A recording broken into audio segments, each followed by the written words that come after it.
দেখে নিন এই ম্যাচের হাইলাইটস। টস করে কিক অফ শুরু, দুই দল যথাযথ আক্রমণ করেছে, কখনো জোম্যাটো কখনো গ্লোবসাইন।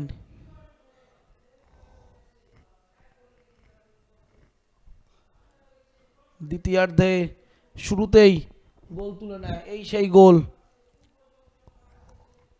ক্ষমা করবেন, এই যে সেই গোলটি, যেভাবে 1-2 খেলে একদম অসাধারণ গোল, সুন্দর 1-2 খেলে নিয়ে যেভাবে সেকেন্ড পোস্ট দিয়ে বলটি গোলের জালে জড়িয়ে দিলেন, এবং তারপর আবারও একটি শট ছিল এবং এই আরও একটি শট, যেটার ফলে 2-0 গোলে এগিয়ে যায় জোম্যাটো। 2 মিনিটের মধ্যে দুটি গোল তুলে নিয়ে এলেন জোম্যাটো এবং তারা চলে গেল সিলভার প্লেটের মূল পর্বে অর্থাৎ ফাইনাল রাউন্ডে। এই একটি শট নিয়েছিল গ্লোবসাইন, কিন্তু প্রশংসা করতে হবে এক্ষেত্রে গোলরক্ষক জোম্যাটোর।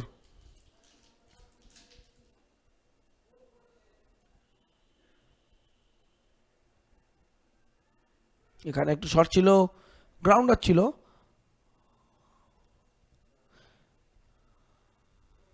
এবং এরকম ভাবে শেষ হলো আজকের ম্যাচ। 2-0 গোলে জয়লাভ করলো জোম্যাটো।